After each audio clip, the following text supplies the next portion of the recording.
Hello. Hi Virag. Hey Rohit, tell us two lines about yourself. Okay. Hi. My name is Rohit, and I am running a men's community center in Delhi with two of my colleagues. And for past 3 years, I've been actively involved in creating awareness about men's issues in the society under the umbrella of Save Indian Family Foundation. And the community center that we are running in Delhi is named by Confidere. Okay, that's very nice. So Rohit, what else is going on currently? Recently, I had some health issues. I was hospitalized due to stroke, Okay. and I've been recovering a little and trying to get the gist of what all I missed in for past 3 months, and coming back to uh, the ground, working for men is again starting for me. Well, I hope you do recover fast, Thank you so and much. I wish you a speedy recovery. Thank you so much. Thank you.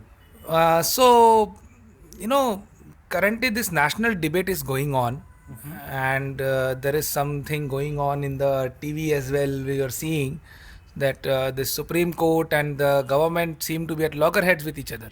Okay. And I believe you have been following the debate. Honestly speaking, due to my health issues, I have not been able to get in. I have not been updated on all the issues, but yes, I have heard about this NGAC thing which Arun Jaitley proposed. Yeah, so this was a proposal by the NDA government. So, Mm-hmm. just to give a brief background, like, the Supreme Court used to follow the collegium system for appointing judges. Okay. And there was a proposal to change that system Mm-hmm. to bring in a new body under the name of NJAC, Okay. which is National Judiciary Accountability Committee. Okay. And in that, they also wanted to have some political representation Okay. who would have a voice in appointment of judges, Supreme Court judges. Okay. And there was a petition for that had come up for hearing in the Supreme Court, wherein the Supreme Court struck that down. Okay.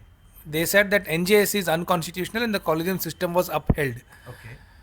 And Arun Jaitley wrote a blog on that, saying that this is the tyranny of the unelected. Okay. You believe it's the tyranny of the unelected? Absolutely, it is How so. do you believe so? See, the collegium system, as far as we all know, is like a sitting Supreme Court judge can elect any other Supreme Court judge.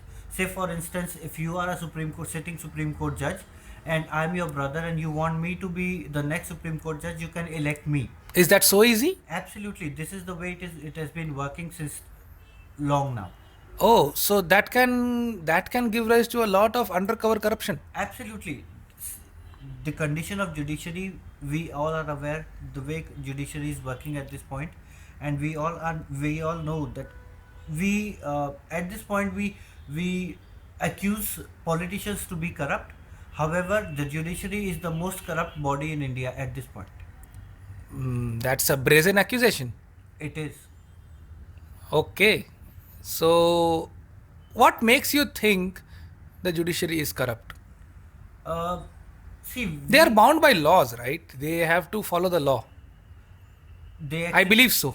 No, no, you are absolutely right that they are bound by law, but there are few laws that you must be aware of, women-centric laws that we have in India, and these laws are grossly being misused for over years now, and the condition of men in India is deteriorating day by day. That is the reason why we have this Confidere Community Center, because men has no say today, and there is no support system wherein a man can go and talk about. Now, if had this judiciary been doing their part honestly, there was no need for us to start this community center. Okay. Justice is not being delivered. The judiciary is strictly biased towards women, and that is the reason why I say that judiciary is corrupt at this point. Okay. So, you seem to be equating gender bias with corruption. Absolutely. When, see, gender biased would be equated with each and everything at this point. Now, when we talk about corruption, had this judiciary not been corrupt, they would have started delivering justice to men as well. But when it comes to women, everyone seems to follow one path: male bashing, uh, punish the male, and help the female at any cost. So corruption is always there.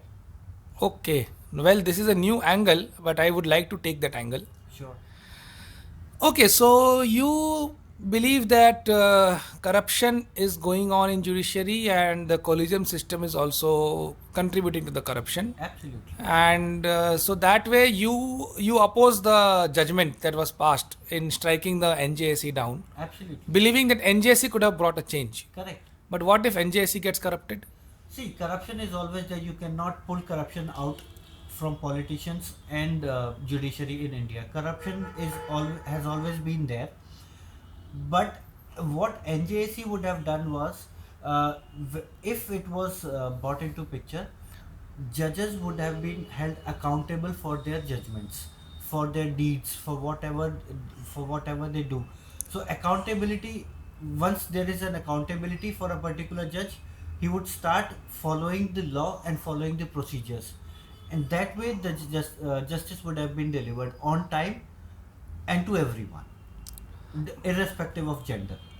Okay, but the judiciary has been constantly saying that independence is its birthright. An independent judiciary, we need an independent judiciary.